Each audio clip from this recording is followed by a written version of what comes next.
로마서 5장 9절입니다.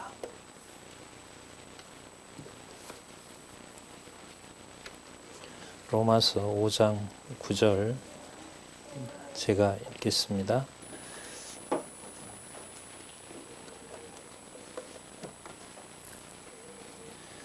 그러면 이제 우리가 그 피를 인하여 의롭다 하심을 얻었은즉 더욱 그로 말미암아 진노하심에서 구원을 얻을 것이니 곧 우리가 원수 되었을 때에 그 아들의 죽으심으로 말미암아 하나님으로 더불어 화목되었은즉 화목된 자로서는 더욱 그의 살으심을 인하여 구원을 얻을 것이니라.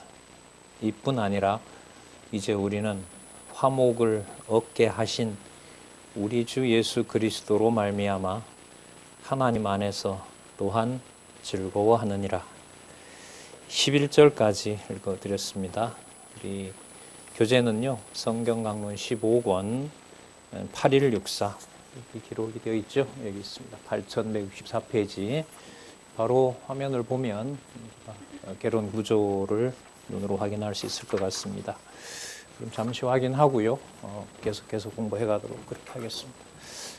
보시는 것처럼 지금 이 부분을 제가 읽었습니다. 아들의 죽음으로, 아들은 바로 성경 본문으로 보면 주 예수 그리스도이신 거죠. 그럼 이때 아들은 주 예수 그리스도이시기 때문에 마태, 마가, 누가, 요한, 사도행전 1장 11절 이 안에 다 들어가 있어요. 맞습니까? 아닙니까? 맞죠. 예수 그리스도에 대한 모든 그 진리들이 예수에 의한 성취 내용이 여기 다 들어가 있잖아요. 그죠? 그럼 죽음은 마태복음에만 나오잖아요. 아니에요? 요한복음에도 나옵니까? 예. 예. 너무 많이들 오셔가지고 외롭게 혼자 하다가 개론식으로 인사를 해봤습니다. 아들의 죽음은, 죽음 사건의 의미는 직임, 신분, 사역, 본성까지 다 들어갑니다.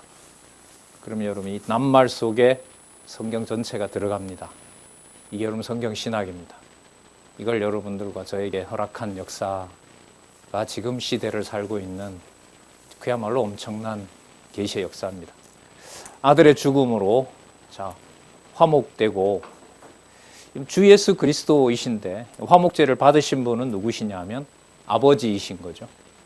그리고 화목되어, 부활은 인간의 능력이 아니죠. 그리스도를 잉태하게도 하시고 그리스도를 부활시키기도 하시고 승천하게도 하시는 능력은 바로 성령의 능력입니다. 그럼 여기 속에 부활로 구원을 받아, 누가 구원을 받냐 하면 성도들이, 언약 자손들이, 실체적 자손이겠죠. 이방인과 유대인을 모두 포함하는 바로 그 구원을 받아 기뻐하게 된다는 사실을 성령께서 하나님의 의가 완성됐다는 사실을 밝혀주는 내용이 지금 살펴보는 내용입니다. 그러면 잠시 살펴봤지만 마태, 마가, 누가, 요한복음이 다 들어온다는 말은 성경 전체에도 이 구절 속에 다 들어가 있다는 말입니다. 이 요약 속에. 그래서 예수님께서 한마디로도 얘기하시고 한 구절로도 얘기하시면서 구약 성경 전체가 자신에 대한 성취 내용이라는 것을 알려주신 것을 우리가 알 수가 있습니다. 자, 그럼 이제 이 흐름을 따라서 본문으로 가서 살펴보도록 하겠습니다. 5장 1절에서 8절에 보면 그리스도의 죽음으로 칭의를 얻게 하여 사랑을 확증하게 하신 내용이 나타나는데요. 교리라 그러죠, 보통. 기독교와 관련된, 그러니까 하나님 계시 중심의 신학과 관련된 중요한 개념들이 5장 1절에서부터 8절까지 진짜 빼곡하게 나와 있어요. 10개 이상의 개념들이 지난 시간에 우리가 여기까지 확인한 내용들입니다. 그래서 잠시 개념들을 보면서 칭의를 얻게 하여 사랑을 확증했다라고 하는 이 내용은, 우리 사랑이라면 긍휼, 자비성 이런 개념으로 알고 계시잖아요. 그 사랑을 확증했다는 것이 그리스도의 죽음으로 가능했는데 그리스도의 죽음이 사람의 능력으로 사람의 언약대로 된 거예요? 아니면 하나님의 언약하신 바를 그대로 하나님의 방법으로 이루신 거예요? 후자이죠? 그럼 여기에 사랑의 확증 앞에 그리스도 죽음으로 칭의를 얻게 한 사건 속에는 이번에는 시가서가 다 들어와 있는 겁니다. 그리고 그 시가서는 그리스도가 마지막 아담으로 오신 사건이고 마지막 아담이 이루시는 3대 언약, 그 언약을 우리는 실체적 언약이라고 하죠. 그 실체적 언약은 이미 섭리를 통한 언약에서 열왕기에서 그림자를 끝내고 역대기 1장 1절에 아담이 나오면서 에스라, 느헤미야, 에스더에 가면 이미 이방 왕들을 통해서 그리스도가 하실 삼직을 보여주시는 데까지 간다면은 요 두 가지 사실로 살펴볼 때 우리는 이미 성경 전체 내용을 살펴보고 있다고 해도 지나치지 않습니다. 자, 그러면 요 부분만 그렇겠습니까? 아니면 다른 성경 본문들이 전부 그렇게 연결이 되겠습니까? 다 그렇게 되죠. 그래서 이 페이지가 붙는 겁니다. 어떤 페이지를 임의로 찍어도 1페이지부터 9882페이지는 나머지 모든 9881페이지가 다 어떻게 되어 있다? 연결된다. 누구를 중심으로? 여호와라는 여호와 하나님의 그 존재와 능력의 계시로 이렇게 되는 겁니다. 자, 우리는 그걸 큰 덩치에서 지금 살펴보고 있는 것은 교회를 설립한 성령께서 그 교회를 어떻게 하신다? 양육하신다. 그럼 이때 양육에서 가장 중요한 것은 자손 언약을 이루셔야 되잖아요. 자손 언약을 이루시는 내용을 교회 양육을 통해서 우리는 더 확인할 수 있고 그 내용이 이제 전통적으로 우리 번역된 개념으로 보면 그걸 뭐라 부르냐면 칭의론이라 그럽니다. 그러니까 중생, 칭의, 성화 이런 개념들이 전부 하나님의 자녀가 되는 신령한 자손 언약 성취와 직결되는 겁니다. 그래서 좀 계속 하시면 같이 공부하면서 말씀을 드리는 내용 중에 하나가 왜 사도행전 다음에 로마서가 나올 수밖에 없을까? 그럼 이 페이지가 왜 이렇게 연결될 수밖에 없을까에 대한 확인을 하자는 겁니다. 큰 틀에서 얘기하고 확인하는 것하고 지금 본문을 이렇게 연결해 가는 것하고 관계가 직결되어 있고 매우 가깝게 지금들 확인하고 계신다는 것이 지금 우리의 상황입니다. 그러니까 전체가 보이면서 구절뿐만 아니라 여기 요약해 놓은 거 보면 개념 하나에도 뭐가 다 들어와 있다? 성경 전체가 들어와 있다. 이걸 여러분 교회 양육과 관련해서 보면 별 의미 없어 보이고 별 값어치 없어 보이는 어떤 특정한 교인 하나라 하더라도 전체 진리 구조와 연관되어 있기 때문에 하나님의 신령한 교회에서는 우리 마음대로 그 성도에 대해서 이렇다 저렇다 평가할 수가 없게 하신다. 절대로. 왜냐하면 그 교회의 실체를 빼고 하나님의 존재를 말할 수가 없게 해놨기 때문에. 사복음서만 가지고 얘기할 수 있으면 사도행전 1장 12절부터 계시록을 다 안 봐도 돼요. 그건 불가능하잖아요, 우리한테. 그러나 다 보게 된다면 한 부분에서 한 부분만 보는 것이 아니라 앞뒤만 보는 것이 아니라 어떻게 봅니까? 전체를 본다는 겁니다. 자, 오늘 여러분과 같이 살펴봤던 5장 9절에서부터 11절 앞부분 본문은 뭐 하나도 빼놓을 게 없습니다. 매 절 속에 중요한 개념들이 다 들어와 있죠. 믿음, 칭의, 은혜, 하나님의 영광, 영광 안에 있는 환란을 금방 멈추지 않아요. 환란을 계속 이끌어 가시죠. 그리고 인내를 만들어내고 그게 모진 연단을 만들어내고 절망이 아니라 소망으로 인도하고 하나님에 대한 사랑으로 확증됐다는 내용이 지난 시간의 내용이었습니다. 그게 그러면입니다. 5장 9절에. 그러면 이렇게 돼요. 이게 좀 단락을 나누어서 수업을 할까 하다가 이게 그렇게까지 인위적으로 제가 별로 하고 싶지 않더라고요. 왜? 저 혼자 하는 게 아니라 여러분들이 저보다가 이제는 예습과 복습을 더 많이 하기 때문에. 맞죠? 예, 그래서 그러면 이런 접속사 나올 때 그냥 강조만 하고 그냥 넘어가려고 합니다. 반응이 없으시네. 할게요 그러면이 뭐냐면 앞부분에 나타난 이 또 반복이 되는데, 여러분 오늘 읽었던 본문에도 나오지만 이른바 전통적으로 성부 하나님, 성자 하나님, 성령 하나님 어느 특정한 하나님의 이름이 나옵니까? 모두 다 나옵니까? 모두 다 나옵니다. 여러분 그 의미를 담아서 성경신학은 여호와 계시라고 합니다. 여호와의 존재와 능력의 영광 계시, 이렇게 보시면 돼요. 자, 이제 그러면이라는 말은 앞부분에 나타났던 그리스도의 죽음으로 칭의를 얻게 하여 사랑을 확증했으므로 이렇습니다. 그 다음에 9절에 보시면 그의 피로 인하여 의롭다함을 얻었다는 것은 바로 예수 그리스도와 관련된 거고요. 10절에 보시면 그 아들의 죽으심으로 말미암아 하나님으로 더불어 화목되었다는 말은 바로 성부 하나님 아버지께 화목되는 일들이, 그러면 처음에 아담을 지었을 때 범죄하기 전에 생령이 되어서 신령한 천국의 막까지 보면서 통치를 했던 아담 언약을 여기서 뭐 한 겁니까? 회복한 거죠. 누구를 통하여?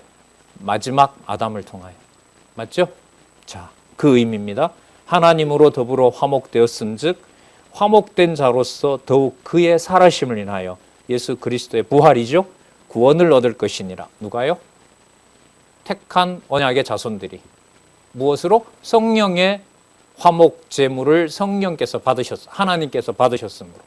그래서 여기에 성경 내용을 그대로 읽어갈 때 이른바 삼위일체라고 하는 교리가 해결이 됩니다. 그걸 독자적으로 절대로 해결할 수가 없습니다. 성경께서 이렇게 꼼꼼하게 적어 놓을 필요가 없는 거죠. 그래서 우리는 그걸 여호와 계시 이 개념으로 묻고 있는 거고요. 자, 11절. 이뿐 아니라 이제 이때 우리는 지금까지 살펴본 내용으로 보면 우리의 어떤 행위로 의롭게 된 자를 말합니까? 아니죠. 아무것도 할 게 없어도 의로 칭함을 받은 자의 행복. 세 가지 내용이 나왔었죠. 불의를 더 이상 불의로 간주하지 않는 것을 은혜로 받은 자들에게, 이게 4장에 나오는 그 아브라함을 해석하는 내용이었었죠. 자, 그러면 그 우리로 화목을 얻게 하신 성령 하나님의 능력이죠. 자, 우리 주 예수 그리스도로 말미암아 이른바 성자 하나님이고요. 하나님 안에서 성부 하나님이고요. 또한 뭐 하느니라? 즐거워하느니라. 이렇게. 자, 화목은 여러분 아시는 것처럼 화목제의 실체적 성취입니다. 5가지 제사가 있는데요. 레위기에서 보면 그 모든 제사를 마지막에 대제사장이 지성소에 들어가서 하나님께서 지금까지 했던 모든 제사를 받아들여지지 않고 그 자리에서 대제사장을 죽이면 1년 동안의 모든 대속제사는 무효입니다. 그럼 그 자리에서 다 죽여도 할 말이 없는 거예요. 그게 바로 지금 여기서 말하는 화목제물입니다. 그래서 그리스도가 죽으실 때 뭐가 찢어져 버리죠? 그렇죠. 성소와 지성소의 휘장을 그림자로 헤롯이 지은 거긴 하지만 하나님께서 그걸 찢어버리죠. 그리고 그로부터 한 40년 후에 7, 8년 후에 외벽까지 다 허물어 버립니다. 그게 예루살렘 성전의 파괴이고 유대인들은 1948년까지 떠돌게 되고 지금은 돌아갔지만 자기 본토로 대부분 돌아갔지만 성경을 하나님의 말씀으로 아브라함과 다윗의 자손 예수 그리스도의 세계라부터 요한계시록 주 예수 오시옵소서 아멘이라는 구절은 전체 신약은 받아들이지 않는 상황입니다. 하지만 그들이 복음을 깨닫는 것은 반나절도 안 걸린다는 것이 선교사들의 이야기입니다. 군인들은 군에 갈 때 옛날에 우리 여기 선배들 잘 아시겠지만 군에 갈 때 기도원 국제성경 기도원 협회에서 만든 작은 성경 있잖아요. 요 앞에 들어가는 그런 방식으로 신약 성경을 이스라엘 군인들에게는 무상으로 거의 가져가라고 합니다. 왜냐하면 신약의 역사도 유대인의 역사이기 때문에 참 가까운 거죠. 그 역사를 구약과 동일한 여호와 하나님의 섭리 역사로 보면 그 전체 이야기가 자기 나라의 역사고 동네 역사니까요. 그러니까 얼마 안 걸리는 겁니다. 그건 이방인에게 베풀어주는 긍휼이 우리가 성경 신학과 함께 이 시대에 하나님께서 자비를 계속 베풀어주고 계신 거고요. 거기에 이제 수십 년간 혹은 함께 했던 여러분들과 제가 더 이 말씀에 확신을 더 할 수 있는 그런 시간을 더 주셨다고 봅니다. 그 기간이 2년 반 정도 각자 확인할 수 있는 그런 시간이었다고 보고요. 자, 계속해서 보도록 하겠습니다. 하나님 안에서 또한 즐거워하느니라. 자, 이는 다음 내용에 보면은요. 이는 실체적 3대 언약은 여러분 누구와 관련되죠? 모형적 3대 언약인 아담과 직결되는 거죠. 자, 그래서 그 다음에 아담 얘기가 나올 수밖에 없어요. 아마 로마서에 아담 이야기가 신약 중에서 가장 많이 나올 겁니다. 그럼 이게 뭘 의미하는지 바로 들어오죠. 교회를 세우시고 에덴 동산을 세우시고 거기에 통치자인 아담과 하와를 만들어 주신 것처럼 예루살렘에서부터 이방 교회를 세워주시고 자손 언약, 땅 언약, 통치 언약을 이루셔야 되잖아요. 그러면 로마서에 와서 무슨 언약을 이루시는 거예요? 자손 언약뿐만 아니라 자손 땅 통치 언약이 함께 이루어지는 것이 칭의의 복음으로 양육하는 내용입니다. 그래서 사도행전 다음에 로마서가 나와야만 됩니다. 그래서 이렇게 페이지가 연결되어야만 됩니다. 그 예를 하나 들자면 오늘 살펴보는 그 다음 하나님의 의의 성질로 가서 은혜로 말미암은 선물 안에 누구 얘기가 나올 수밖에 없다? 아담 얘기가 나올 수밖에 없다. 하나님의 의의 성질을 하나님에 맞추는 것은 너무나 당연한 거죠. 그럼 하나님이 인류와 맺었던 최초의 언약은 어디에 있습니까? 창세기 1장 28절에 있죠. 그 약속을 하나님께서 이방인을 포함한 교회를 창립하시고 창립한 교회에 자손 땅 통치 언약을 한꺼번에 이루어 주십니다. 어디까지 자손이고 어디까지 땅이고 통치 언약이고 이거 구분 안 됩니다. 그리스도가 오셨을 때는 그리스도가 예루살렘에서 강론을 하시면 사마리아 땅이나 다른 땅에는 관계가 없는 거예요? 관계가 모두 있는 거예요? 있는 거죠. 왜냐하면 아담하고 전혀 상관이 없지만 어떤 행위도 그와 무관하지만 아담의 후손으로 우리가 범죄하고 사망의 종로로 타는 논리하고 똑같은 겁니다. 아담이 무관하다고 하면 그리스도와도 무관하면 돼요. 물론 그런 믿음도 성령께서 주십니다. 그 비밀을 역사서 같은 사도행전이 끝나고 이렇게 심오한 내용으로 실체적 언약, 실체적 3대 언약에 대한 성취 내용이 양육 칭의의 복음으로, 칭의 속에는 아담과 하와에게 생기를 불어넣는 일로 보시면 돼요. 이게 사도행전에서는 무슨 세례로 설명을 했죠? 사도가? 성령 세례로 설명을 한 거예요. 성령 세례는 예수님이 요한복음에 아시는 대로 니고데모에게 설명을 한 바입니다. 그렇게 태어나는 거 아니다. 그럼 그게 자손 언약이잖아요. 그리고 영생은 하나님 나라의 통치와 연관이 되는 거고. 자, 그럼 보겠습니다. 자, 그래서 5장 12절부터 7절까지 하나님의 의, 하나님께서 의를 실현하셨기 때문에 하나님의 의의 성질이 어떤 것인가가 5가지로 나와요. 이건 은혜로 말미암는다. 자, 8, 1, 6, 7에 보시면 나오죠? 8, 1, 6, 7 첫 번째 단락에 보세요. 자, 논리적으로 한번 이렇게 연결을 해볼게요. 은혜로 말미암는다. 그러니까 선물인 거죠. 그러니까 하나님의 백성으로 자손 땅 통치의 은혜 속에 저희들이 거하는 것은 하나님의 의가 그리스도로 말미암아 완성됐다는 증거입니다. 그냥 보니까 이 정도 정보로 내가 신앙생활을 하고 있다. 이런 정도라면 이건 지식주의에 머물러 버리는 거죠. 그 비밀이 큰 것을 지금 풀어주고 있으니까요. 은혜로 말미암은 선물이기 때문에 6장 1절에서부터 11절 이거는 그리스도와 반드시 합해야 됩니다. 여러분 그리스도와 합한다는 게 물리적인 겁니까? 신령한 겁니까? 그렇죠. 2000년 전 사건이고 하늘에 계신데 그걸 무엇으로 연결하겠습니까? 전파로 연결하겠습니까? 뭐 유선으로 하겠습니까? 이 신비한 연합 관계가 그리스도와 합한 세례, 이게 성령 세례로 확정하시죠. 그러니까 성령 세례는 진리의 말씀을 깨달음으로 하늘에서 지금도 통치하시고 장차 오실 그리스도와 연합되어 있는 겁니다. 그게 가정교회에서부터 통치하고 있는 행위가 드러나는 거죠.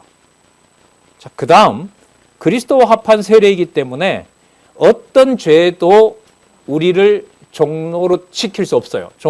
우리가 종노를 할 수가 없어요. 그러니까 홍해를 여러분 건넜는데 건넌 홍해에서 금송아지를 만든단 말이에요. 이게 될 수도 없는 일이잖아요. 무슨 뜻이냐면 행위로 보면 애굽의 습성이 남아있는 건데 홍해에 모든 걸 줍고 홍해를 다시 덮어버렸기 때문에 금송아지를 보면서 그리워서 애굽으로 가고 싶어도 가요 못 가요? 이게 지금 이 내용인 거예요. 이게 은혜인 거예요. 돌아가고 싶으면 그냥 문을 열어주고 다시 한번 그러면 애굽에 가서 430년 종살이 시켜야 되겠다 이렇게 하시면 좋은데 원천적으로 그 일이 불가능하게 만들어버렸어요. 하나님께서 홍해를 닫아버리고 더 이상 건너갈 수 없게. 그게 지금 이 내용입니다. 죄에 세방되어 거룩함으로 거룩함에 이르렀다는 거죠. 그러니까 더 이상 그 몸은 어디로 갈 수가 없어요? 그렇죠. 애굽으로 갈 수 없어요. 그게 여러분들과 제가 하나님의 의가 실현되는 칭의의 증거입니다. 여기에서요. 네 번째, 다섯 번째하고 연결이 되는데 그래서 인간의 행위를 통해서 하나님의 의에 도달한다는 것을 불가능하게 해버립니다. 애굽에서 벗어났는데 애굽법을 따를 수가 없잖아요. 그게 여러분 율법에서 벗어나는 겁니다. 그러나 광야 40년 생활 동안 애굽의 습성들을 다른 방법이 아닌 여호수아 갈렙을 빼고 할아버지, 할머니, 엄마, 아버지가 20세 이하 애들은 죽는 걸 다 봐야만 됩니다. 대적하다가 죽고, 대적하다가 땅이 꺼져서 죽고, 반역하다가 죽고, 안식일을 안 지키다가 죽고, 부모에게 거역하다가 죽고, 그 역사를 40년 동안 하나님께서 세대 교체를 하십니다. 그래서 절대로 사람의 능력으로 하나님의 자녀로 40년 동안 절대로 보호받을 수가 없습니다. 그게 다섯 번째 성질입니다. 약한 육신으로는 뭐 할 수밖에 없다? 범죄할 수밖에 없다. 이게 불의의 성질이 아니라 무슨 성질이에요?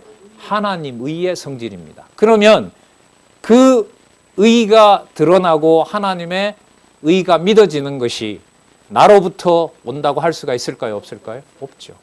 그래서 드러난 교회 택한 백성들의 허물에 대해서 그가 하나님 자녀 아닌지는 우리 권한은 아니에요. 그가 함께하는 진리의 지체에 대해서 판단하고 정죄할 수가 없다는 겁니다. 이 다섯 가지 하나님의 의의 성질이 너무나 정교하게 논리적으로 여기에서 연결이 됩니다. 이게 지금 1번부터 5번까지 진행되는데 먼저 은혜로 말미암은 선물을 한번 보도록 하겠습니다. 은혜로 말미암은 선물, 당연히 주 예수 그리스도로 말미암은 거죠.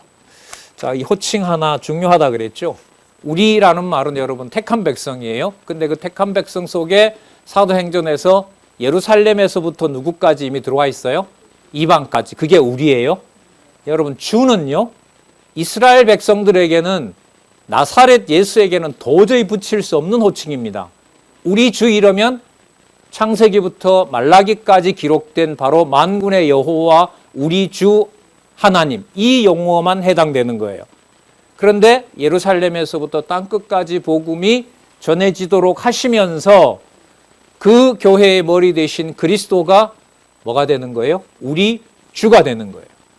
근데 그가 누구냐 하면 바로 천한 곳에서 천하게 불렸던 예수라는 이름이라는 거죠. 근데 그가 천하지 않은 바로 누구다? 그리스도다. 그게 바로 우리 주 예수 그리스도라는 호칭입니다. 이게 사도행전 후반부에 등장하면서 바울 서신, 이른바 신약의 대부분의 계시록까지 이 호칭은 지금부터 아담에게 약속한 언약이 실체로 이루어졌다는 증거가 복음서에는 그래 등장하지 않았고 성령께서 오셔서 부활승천하신 그리스도를 무엇으로 칭한다? 우리 주 예수 그리스도. 이 호칭 속에 성경의 통일성이 확증되고 있는 겁니다. 구속주로 보시면 이 개념은 안 들어옵니다. 설명이 안 됩니다. 자, 보겠습니다. 먼저 한 사람으로 인해 모든 사람이 죄를 지어 사망이 다스린다고 하죠. 이러므로 한 사람으로 말미암아 죄가 세상에 들어오고 죄로 말미암아 사망이 왔나니 이와 같이 모든 사람이 죄를 지었으므로 사망이 모든 사람에게 이르렀느니라. 그 죄와 사망, 아담으로 말미암아 그 일이 일어난 거죠. 자, 13절 보시기 바랍니다.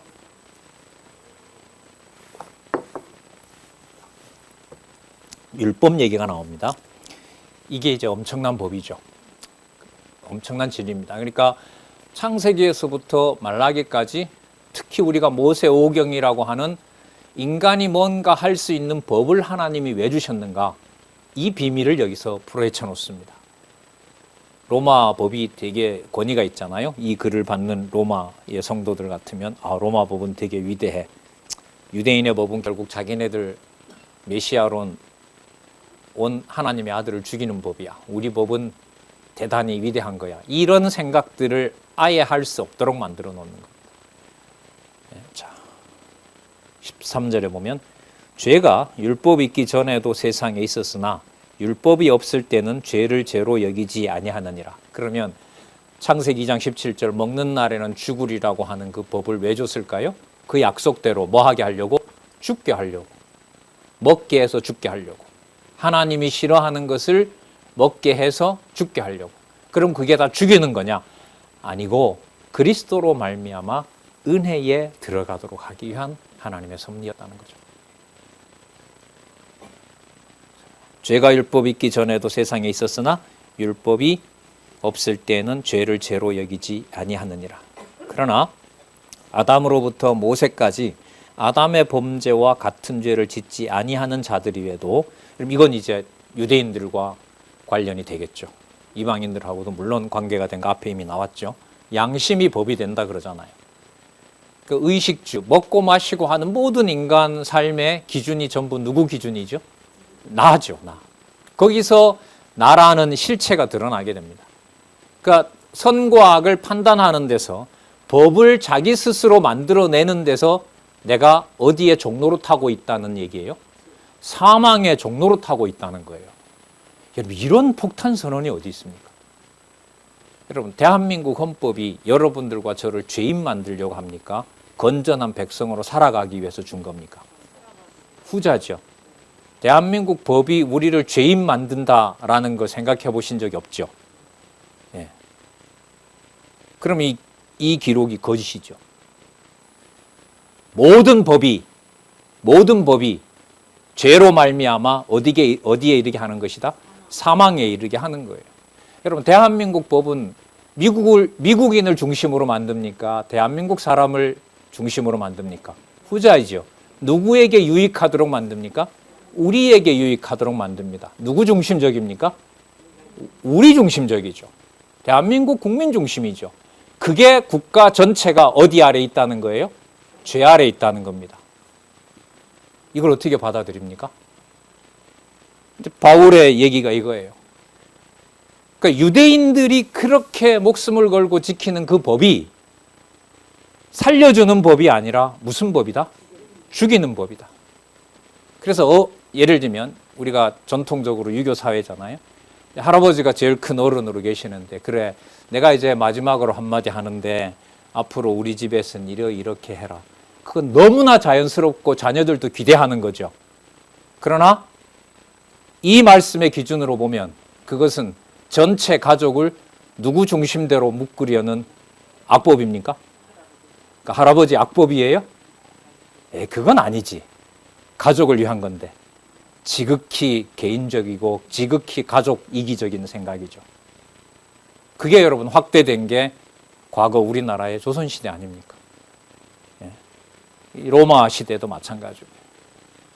그래서 이 법 문제를 칭의와 연관해서 근본적으로 바꾸어 놓는 겁니다. 여러분, 이걸 바꿔놓지 않으면 율법도 모르고 자기 소욕대로 살아가던 이방인들이 하나님의 법이 무엇인지를 깨달을 수가 있겠습니까?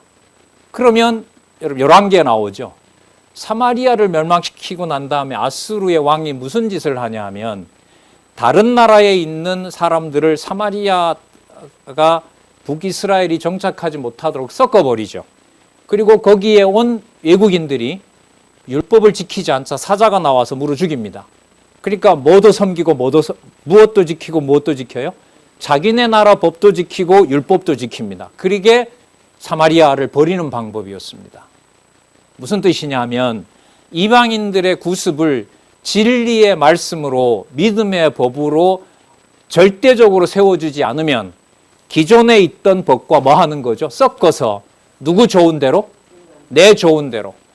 여러분 조금 출애굽기에 보면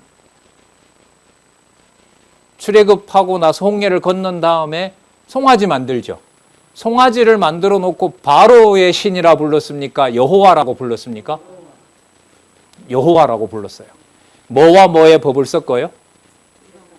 하나님의 법과 이방의 풍습을 섞어서 누구 좋을 대로, 자기 좋을 대로 만드는 법이 바로 이른바 인간적이고 합리적인 법이라는 겁니다.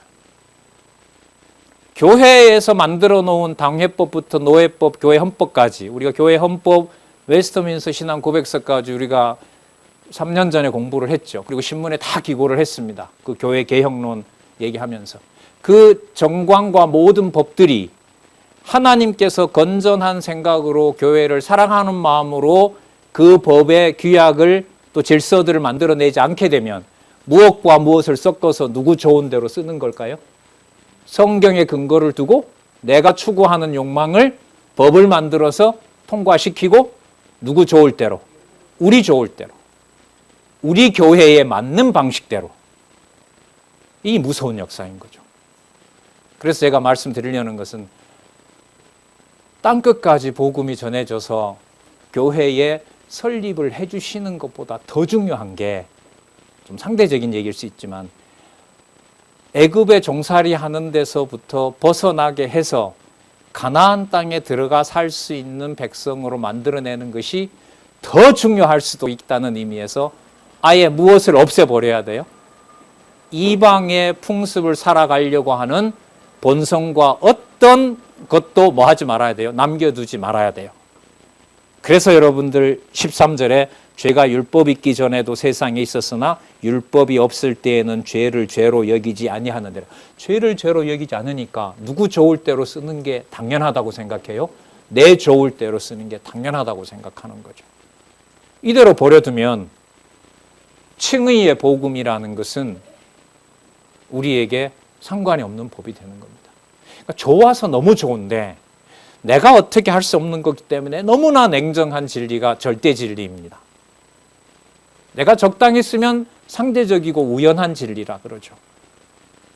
자, 볼게요. 죄를 죄로 여기지 아니하느니라. 그러나 아담으로부터 모세까지 아담의 범죄와 같은 죄를 짓지 아니하는 자들 이외에도 무엇이 왕노릇했다고요? 사망이 왕노릇했어요. 그러니까 아브라함부터 모세 전까지도 이스라엘 백성 기준으로 보면 무엇이 지배했다는 거예요? 사망이 왕노릇했다는 거예요. 그런데 아브라함은 살았지 않습니까? 그 아브라함이 어떻게 살았는지를 4장에서 밝혀준 거예요. 아브라함, 그가 행위로 구원받은 거 아니다.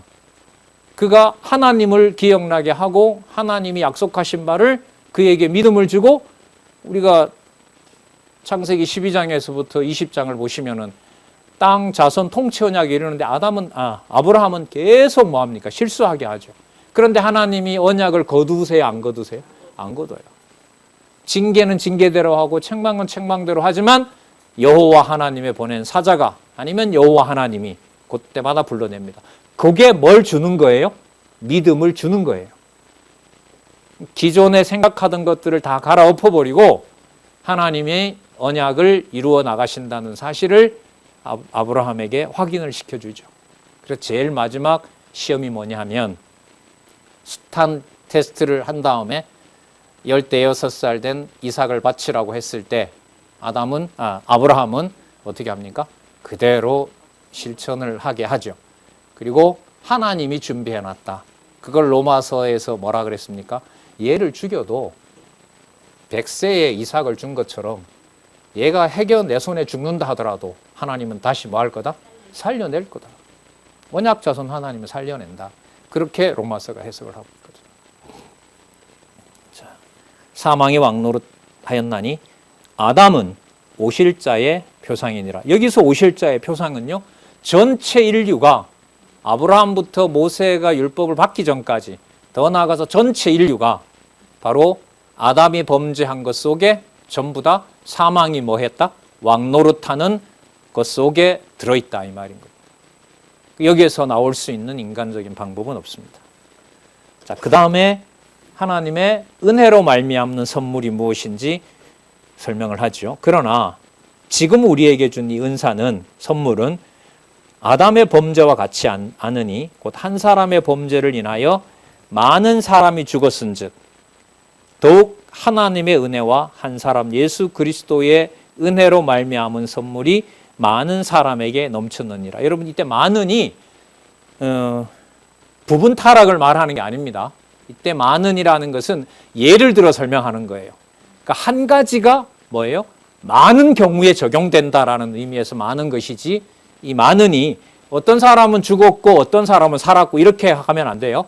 이미 그건 로마서 1장 18절에서부터 3장 20절까지 나와 있나요? 그렇죠. 타락한 인간의 불의에서 유대인이든 이방인이든 어떤 행위로 뭘 얻을 수 있는 자는 없다?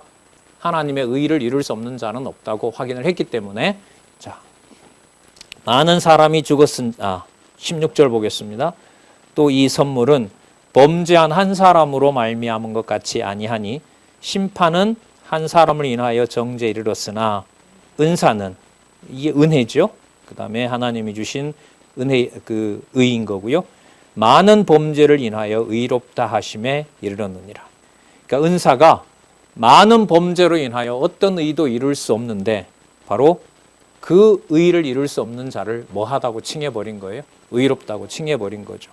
그 사건이 17절에 나오죠. 한 사람의 범죄를 인하여 사망이 그 한 사람으로 말미암아 왕노릇하였은즉 더욱 은혜와 의의 선물, 주 예수 그리스도로 말미암는 은혜와 그 결과가 의죠. 그걸 선물로 받았죠. 넘치게 받는 자들이, 여러분 이게 실체적 자손의 정의입니다. 교회 양육을 통한 성취에서 자손 이러면 이방인이다 아니면 유대인이다, 그런 어떤 외적인 방식으로 백성을 칭했어요. 예를 들면 저 사람은 서울 시민이다, 이 사람은 경기도 시민이다, 이 사람은 어디 시민이다. 이게 전부 바깥으로 드러난 외적인 가지고 사람을 평가하는 거죠. 저 사람 누구 아들이다, 누구 어머니네. 이게 여러분 전부 다 사람들의 관계를 통해서 설명하는 거예요. 그런데 여러분 보시면 성도에 대한 규정이라고도 할 수 있죠. 칭의의 복음과 관련된 규정입니다. 어떻게 정의를 하고 있어요? 은혜와 의의 선물을 넘치게 받는 자들, 이게 실체적 언약의 실체적 자손인 거예요. 그러니까 이 말은 유대인이든 이방인이든 그리스도로 말미암는 은혜로 의롭게 된 자는 외적인 어떤 방식으로 그 사람이 이런 백성이다라는 걸 칭하지 않겠다는 거예요. 은혜와 의의 선물을 넘치게 받았다는 게 여러분 증명서 뗄 수 있을까요? 목사님이 추천하면 돼요. 이 사람은 며칠자로 세례받았으니까 우리 교회 등록교인이고 천국 백성임을 확인합니다. 딱 결제하면 되죠. 안 되잖아요. 말이 안 되잖아요. 그러니까 여러분 보세요. 교회 설립에서 교회 양육으로 칭의의 복음으로 성취한 이 내용에 오면 자손 언약이 외형적인 것이 신령한 것으로 넘어오면서 누구도 손댈 수 없도록 자손 언약을 누가 이루시는 거죠? 인간이 어떤 것으로도 훼손할 수 없도록 하나님의 속성으로 자기 백성을 만드신 거예요. 그럼 아담에게 준 생기가 더 확실한 성취일까요? 아니면 의와 은혜의 선물을 넘치게 받도록 한 것이 더 실체일까요? 후자가 실체인 거예요. 이게 여러분 바로 교회의 비밀이에요. 부모에 대해서 자식에 대해서 우리 이런 말은 생전 아마 저도 안 해본 것 같습니다. 야, 너가 있잖아. 은혜와 의의 선물을 넘치게 받은 자야. 이러면 뭔 말인지도 모르죠. 이 말은 결국 무슨 뜻이냐면 첫 단계에 해당하는 교회 양육에 있어서의 신령한 의미의 속성들을, 신적 속성들을 가정교회에서부터 이 양육된 자녀에 대해서 우리가 거의 사용하지 않는다는 거죠. 현상적으로 보면 모르니까. 하나님의 섭리로 보면 이제 다시 깨닫게 해서 새로운 양육을 시켜주시려고. 그러니까 외적인 어떤 것으로 나는 유대인이야. 그래도 나는 유대인 중에서도 나는 레위인이야. 그래도 나는 유대인 문화 속에 있는 사마리아인이야. 내가 로마인인데? 여러분, 이런 것들이 하나님의 은혜로 말미암은 선물에서 섞이거나 혼탁하게 하게 할까요? 하나님께서? 그렇게 하지 않죠. 자, 이런 속성들이 전부 하나님의 의로 말미암는 바로 선물의 속성들이고, 이걸 사람이 무슨 증명서나 어떤 방법으로 확인할 수가 없어요. 그래서 여러분, 예레미야 31장 31절이죠. 무엇을 신비에다가 박는다 그랬습니까? 하나님의 영을. 이게 생기가 실체적으로 드러난 겁니다. 그래서 이 교회가 진짜 부담되는 거예요, 가정교회가. 로마서 강의를 하면서부터 들어갈 때 눈을 잘 못 마주치잖아요, 집에 가서 애들 보면. 딱 부딪히는 순간 저질렀던 범죄 수십 가지가 머릿속으로 싹 스쳐가기 때문에.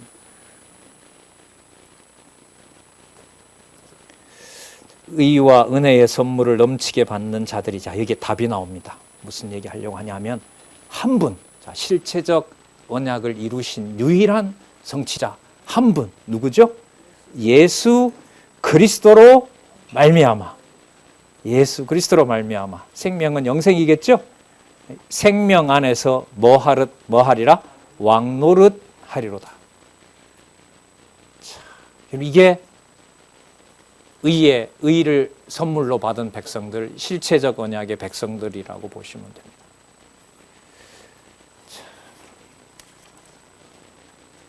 그 다음에 나올 내용이 되게 궁금하죠. 그죠? 하지만 단서는 어떤 사건 전개보다 로마서부터 시작해서 여러분 요한계시록, 신약성경 전체가 아까도 말씀드렸지만 모형적인 어떤 현상과 인간의 도덕적인 행위를 가지고 이 성경 본문이 연결이 될까요? 안 될까요? 안 돼요. 안 됩니다. 그래도 사도행전도 그래요.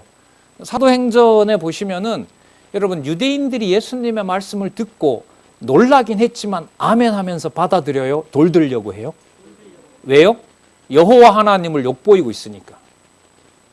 성령이 임해서 사도들이 예루살렘에서부터 복음을 전했을 때, 물론 들을 자는 듣게 하지만 듣지 못할 자는 그냥 지켜봐요? 죽이려고 해요? 죽이려고 하죠. 이게 바로 모형과 실체의 대비인 거예요. 이게 가정교회와 유관할까요? 무관할까요?